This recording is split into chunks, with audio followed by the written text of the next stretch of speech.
talking to us and trying to heal the divide today. Why don't you introduce yourself a little bit? Tell us where you grew up, where you went to school, and maybe what you do for a living, and then we can get right into um, your story. To start off, my name is Judd. I was born in Charleston, South Carolina, and shortly moved to Greenville when I was 1.5 and lived there for the rest of my life. I had a pretty rough experience with school, specifically.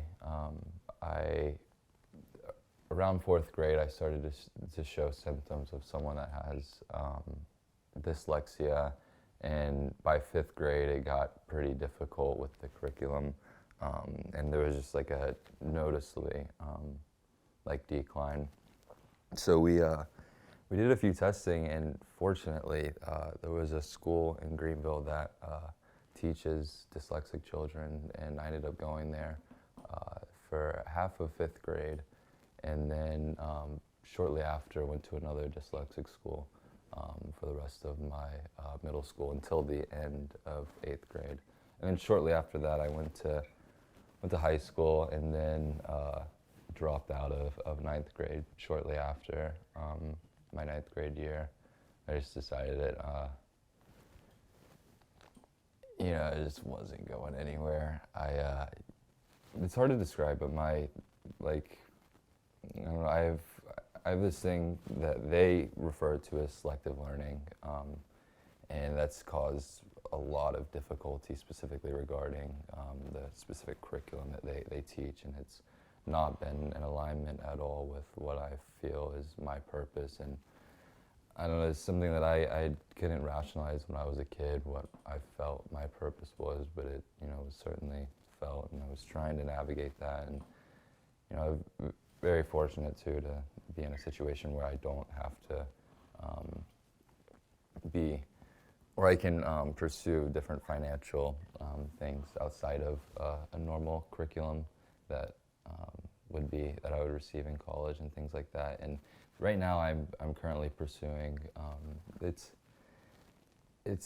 kind of tricky to describe the path that I'm pursuing, and there's a lot of words that are tricky regarding it, but I've best to come to understand it as a medicine carrier, and one who carries medicine. And the way I have been brought into that is specifically through a few healers in the jungle, and a really, really profound healer that is located in Asheville and a part of some incredible communities there. And I'm currently kind of getting a basic understanding of the holistic health field, and trying to get a grounded understanding in that. But I've spent a good bit of time in the jungle studying with with a specific family that comes from the Shipibo tribe, and there's a lot of things that I've learned there that I feel like are my deepest felt calling. And I don't know. I don't know how to best introduce Okay, myself. you talk a lot about purpose and calling, which is great. I love it when we can all find something that we're meant to do or meant to be. Can you tell us about some of the hardships in your life that got you to where you are today? Yeah, I'm very fortunate to have a very hardworking family, and through our family business, we had family ownership distributed for numerous reasons. But we recently sold my family's company, and I'm financially set off for um, the rest of my life, and I won't have to work ever again. So my I have a lot of passions regarding businesses that I want to do in my life, but regarding that, it's one of the things that I have the blessing to not really worry about. But one of the things that has really been causing my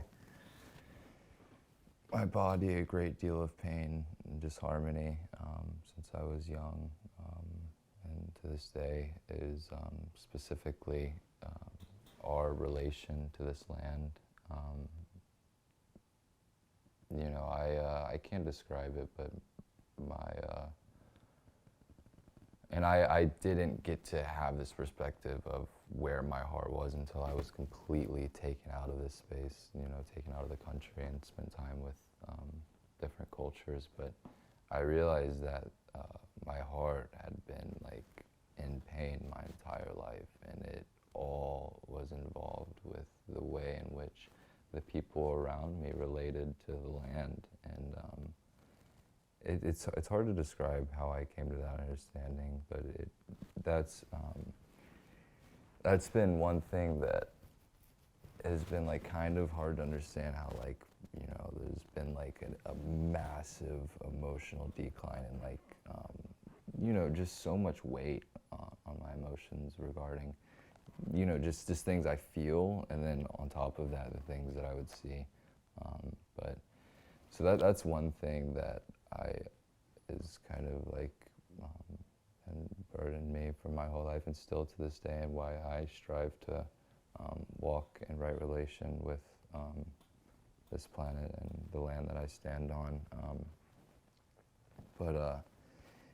You say the relationship with the land, are you talking in an environmental sense, like pollution and people not being considerate of the life that's around them? Is that where you're going with that? I was brought in by a specific group of they're kind of like priests in the Andes, and they come from a lineage that practices and still upholds a lot of the ancient teachings from the Incans, and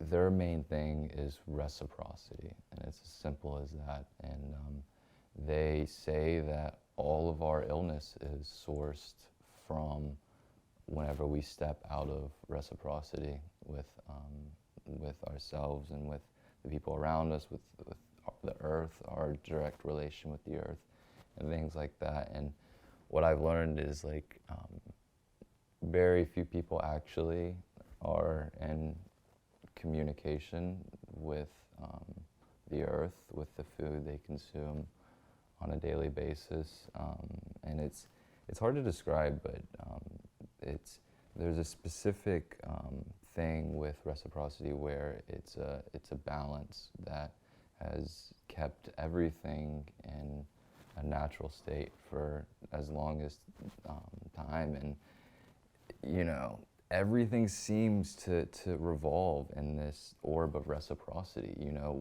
When you eat something, your body digests it, and what you leave behind is nutrients for the land. What we breathe in is nutrients for us. What we breathe out is nutrients for what's around us. And it's as simple as that. And what I recognize is we have stepped way out of the natural flow of where this planet has been since the beginning of time, and where we've been evolutionarily in our past. And it's all roots to us stepping out of being in reciprocity with this planet. It's as simple as for all you give back, or for all you receive, you give back. And so you recognizing that we are pretty much out of touch with this idea of reciprocity and the land and giving back, this has caused an emotional decline in your outlook on life. That's what you said, correct? Well, I can't say.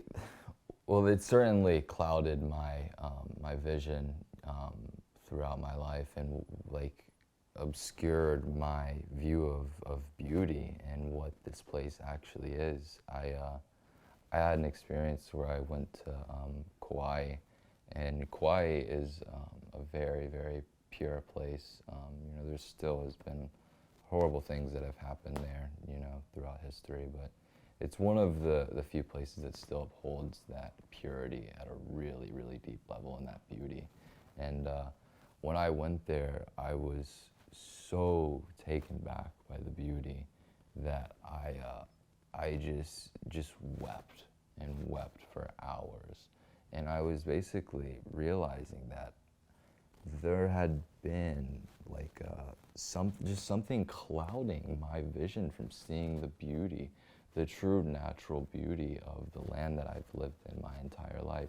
You know, I can't say that I've never caught glimpses of that beauty, because I have, but it's not where we're at all the time, you know. And for me, it's like, you know, just things like that too. There's, if you, for me and the way I like lead my life, I'm a problem solver, so I really, you know, to get anywhere with problem solving, you have to get to the root of the issue, and that simply is it, and the conclusion that I've come to, and what all of the elders around me have shared with me as well. Wow, that's really philosophical and wonderful to hear. Not many people look at the world like that anymore. Now, I remember when we first met, you said something about you had some hard times with your family when you were really young in regards to your siblings. Is that correct? Yeah, my brother, when he was 1 year old, he received the vaccine, and it had you know, mercury in it, and it had an adverse reaction and gave him, say, a really intense mercury poisoning, and it basically gave him autism. A lot of that stuff I still am not fully educated on how those things work, and how those genetic mutations work, or chromosome mutations rather. But yeah, he, you know, was just a normal kid, and then all of a sudden he got that vaccine and just completely fogged out. Like, there was just nothing in him anymore. He would just stare and just and he, you know, he would do little weird things, like, it's kind of hard to describe. Like, he would always want to be climbing and things like that, and it was just like it was just like a complete change of where he was prior. And through really, really intense dieting, my mother was actually able to detoxify a lot of the mercury from his body. And he's now in college, has an incredible girlfriend. They'll probably get married one day, but it's just an incredible success story. I mean, he's, you know, really, really intelligent and a really capable human. And it's just like, it's scary, because I can't even imagine how many kids are in a similar situation that, you know, never received help or care. But my mother actually has helped a handful of other people in a similar situation, and has seen extremely successful results. You know, but that's one thing. And for me too, whenever I was born, I was born with meningitis, and it wasn't like the bad kind that's like really, they're all bad, but it wasn't the kind that's like seriously fatal and like very little chance to live. But my mom, you know, swore to not get me any vaccines when I was born, and yeah, I mean, I probably would have died with my condition with meningitis and things like that. Like, even a doctor in the room was like, well, I'll tell the story. At one point, my mother was refusing to let them give me vaccines, and at one point they, you know, at one point they actually kind of tried to take me away from her. They said, my mom said, and they were ridiculing her, being extremely rude to her, and when she stood strong and eventually they went away, there was another doctor who was in the room, and when they left, he said, he turned to my mother and said, "You did the right thing. It could be potentially extremely harmful, and I don't know what the hell my colleagues are thinking, but please do not tell them I said that." You know, it was like, I don't know. I can't even imagine what that would have been like to have the people like caretaking for you in your birth process, to then like hound you about wanting to pump a thing that poisoned her children to the point, or her other child to the point of autism, you know. So there's things like that, and you know, I could go on hours regarding specific things that I've ran into in my life that you know, have affiliations with the corporations, these mass corporations in the world that are, you know, the heads of the ones, you know, ushering in a lot of this unnecessary suffering into this No, world. it's okay. You mentioned that you had dyslexia. Did that affect your ability to adapt within society at all? And to, you know, because I assume it affects your reading. So did Yeah, it affect your ability to adapt within normal society? And can you tell us about it? yeah, it's really tricky. You know, God, it's so weird to like kind of have this like way that I learn and not fully understand it my whole life, kind of just like having to roll with it. But now I'm to a point where I kind of like really understand the way in which I intake information and things like that. And you know, it's really simple. I when I'm around people who like you know, are worth looking up to, or are virtuous humans, things like that. Like when I'm in the field of those people, it works, and I can do exactly what they're doing. You know, there's just like, to some degree, it's like, it's hard to describe, but like the way I learn is entirely hands-on, and you know, there's some things that I can be educated through. You know, a very different way in which it's taught. It's hard to describe the way they teach dyslexic children typically, but it's a very different learning process, and I did really well in school whenever I went to the dyslexic schools. But yeah, it's really difficult because everyone flows a very specific way, and the way my intellect works and the way I work is like, if I were to jump into that, my life would be suffering beyond belief, because it's not at all in alignment with what I'm passionate about. And like, it's hard to describe, but like and I feel like all humans experience this to some degree, but with ADD or ADHD and dyslexia, and like what I've experienced is like, if you try to force me to learn something in a way or do something in a way that just does not compute in my brain, it's one of the most like irritating feelings in my body, and like, it's hard to describe. Like you know,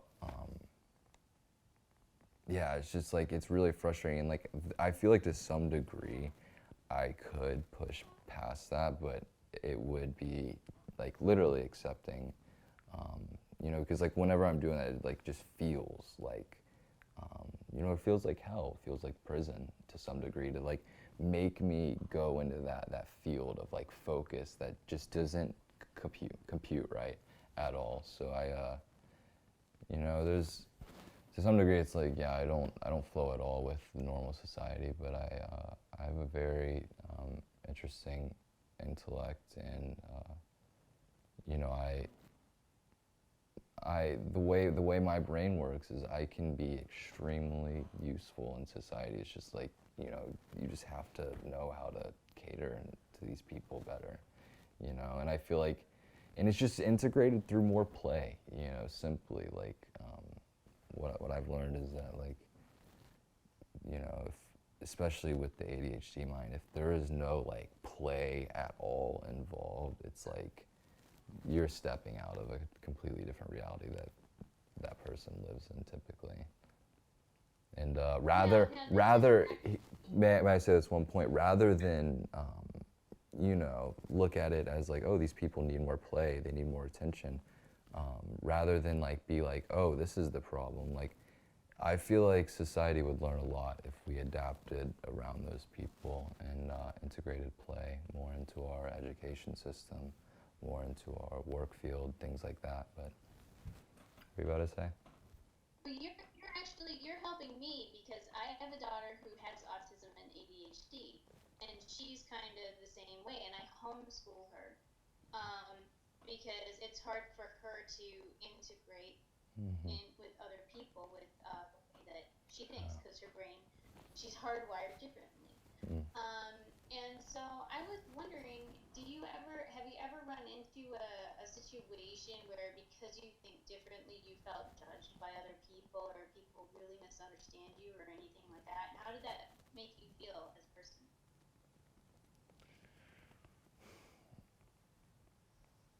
Yeah, it's kind of hard to describe. I mean, like with all things, you know, we always get judged, even if we, you know, are 100% standing right, you know, and it's it feels inevitable. But you know, in my experience with judgment in my past, you know, I wasn't strong in my stance in who I was and who I felt I was. So the judgment and insecurities from other people certainly had an effect on me and were able to seep in, but it was simply because I was weak internally and allowed it.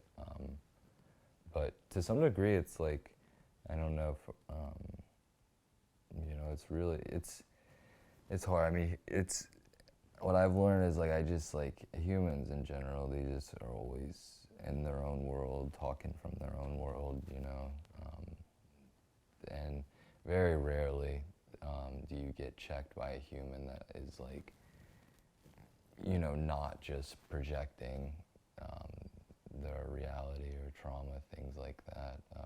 Very few have the maturity to step outside of that to see what's actually going on in the world, it feels like. But, you know, that's been my thing with judgment, is like recognizing that, you know, those things like certainly did affect me, and, you know, had the potential to, you know, drive me to putting a bullet in my head, to be quite frank.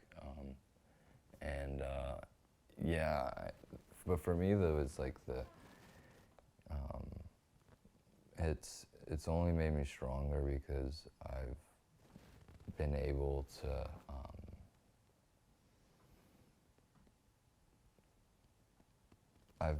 focus on it in a way that is proactive, and I'm actively looking for the good from that specifically. But yeah, I mean, it's certainly tricky, and I can't even imagine what so many kids experience regarding that, because I mean, we're so vulnerable when we're young and so receptive, and anyone that holds any sort of authority, anything they say, has an impact on the being more than we know. You know. So, as you know, we're doing this to heal the divide, to bring people together. What do you want people to understand about you as a person that you think they don't understand? And what's the best way as a society for us to help you? You said for us to adapt to the way you think would be beneficial. What do you mean by that?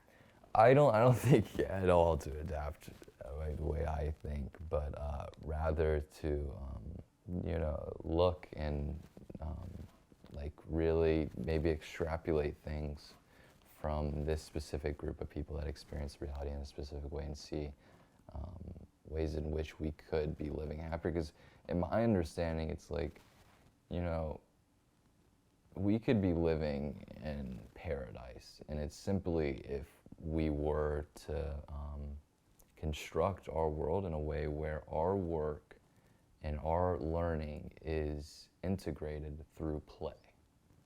And I mean, I don't know if you know how the earth works or not, but I mean, this planet is so far beyond abundant, and you know, it's whenever we tap into those resources, whenever we'll have the ability to you know, have plenty of water, plenty of food, all of that. And it's whenever I feel like we meet our essential needs, is whenever we can, you know, not shape our reality that's so rigid and you know,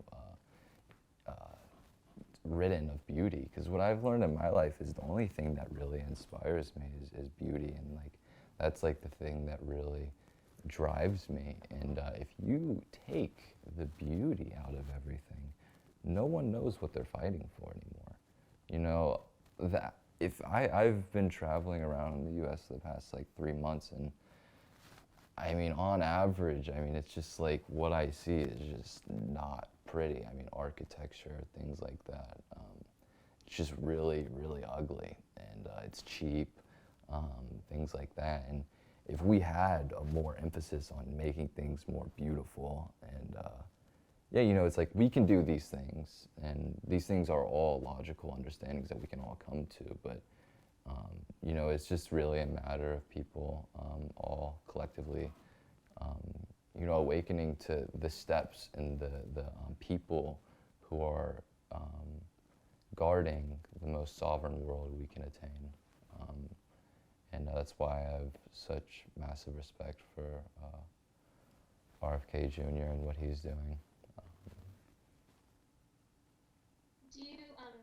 Do you think if we as a society focused on making things more beautiful, more natural, more pure, do you think that if we focused on doing that with the physical things, we could do that with people as a whole? People could come together Yeah. and, you know, communicate better and love each other more. Do you think that things being pure and natural and beautiful is an aspect?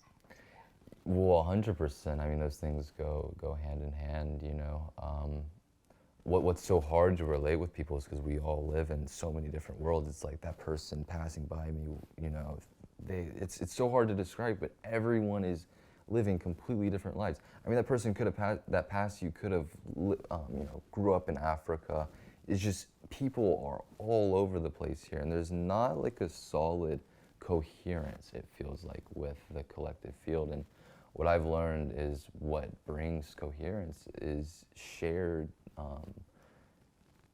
sight on beauty. And I think we can all agree that, you know, mountains are beautiful. I think we can all agree that the sunshine shining down on green leaves is gorgeous and beautiful, you know.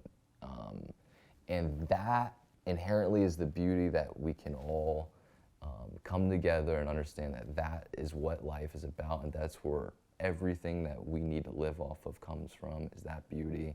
And if we don't focus on that and garner around that very simple morality, you know, we're gonna kill each other. We're just gonna, and it's sad, but it's just, the answers are so simple. That's what burdens me so much, truthfully, is that, and like how people are just like all over the place, you know. One of the ways we can stop all of this is inform people on where they are spending their dollar. You know, inform people that they have the power. They are not the pawn. If you can inform someone to be extremely attentive where they spend their dollar, and make sure that they are spending the dollar with people who are actually supporting their community, building the community, not wanting to sell you a Cheerio that's going to cause cancer down the line for your child, things like that. You know, if we all actively chose to participate in things that project our society in a greater place, then we would have that. You know, if we all actively chose one day to stop using Instagram because, you know, Zuckerberg's not cutting us a check for stealing all of our information. And I don't think anyone should stand up for, you know, like having information and money stolen from them. That is theft, and I don't think anyone in this country agrees with theft, you know. So it's like things like that, and if we were all to be like, no, we're not gonna use Instagram because those people are crooked, you would understand how quickly these people would start to change their policies and start to fucking, you know, go insane. But, you know, I don't know the answer truthfully, but I do know simple ways that, you know, we could live so much happier. And the thing is like, it's so easy to understand what I'm saying. It's just that there are people who have been against these ways of being free and living since the beginning of time. And I just pray people recognize that our fight for freedom is not quite over, but if we stand strong and stay attentive towards what's going on right now. The fight will be over shortly, certainly. That's amazing. You're speaking my language, man. This is the whole reason that we're doing this, is to, hear these kinds of perspectives. And I'm so grateful for you sharing your perspective with us. Oh, thank Before you. we sort of wrap up, oh yeah, before we sort of wrap up, is there anything, like, people are going to be watching this? Is there anything you want to look into that camera and tell people? Oh, I don't know.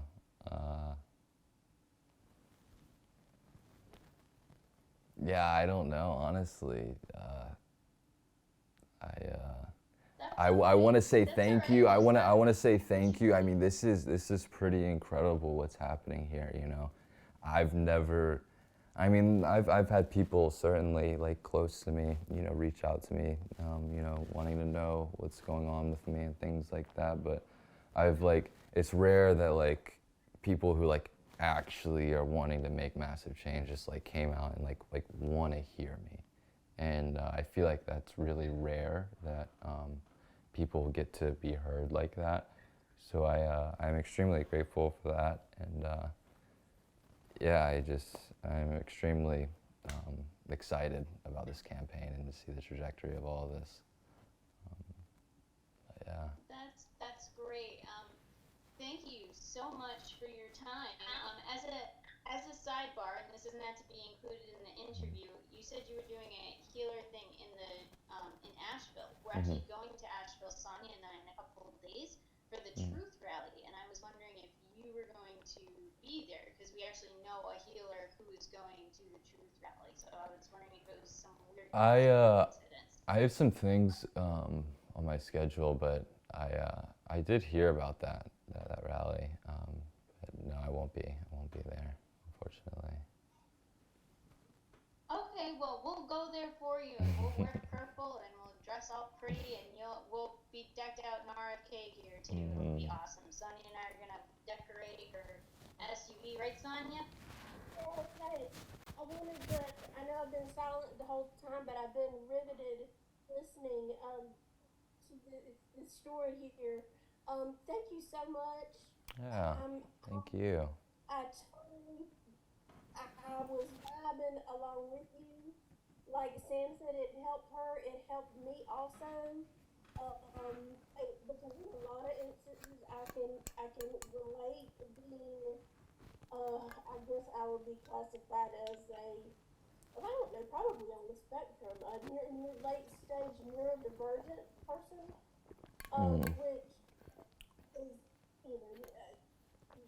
your experiences have so much more depth and moral purpose than mine, but just wanted to let you know how very much I appreciate you being vulnerable enough to come forward and speak on this, and how this, I know you know this, reverberate through the airwaves and help so many other people just by hearing you express yourself the way you did, which was very eloquently, and it made so much sense. Oh, well, thank you for those kind words. Yeah. Thank you so much. I mean, you're a treasure. You really are. Thank you. Well, I don't have any other questions for you. I do again want to reiterate, thank you so much for being so brave. We need more brave people like you to be vulnerable, as Sonia said. I don't have any more questions. I'm not sure how to wrap up except to say thank you, and I look forward to getting this online, and I will send you the link when it is up. Is that okay with you? Yeah, perfect. Well, thank you so much. Okay, awesome. And like I said, we don't get a lot of views. If it just reaches one person, though, it's worth it in my heart. I think Oh, yeah. 100%.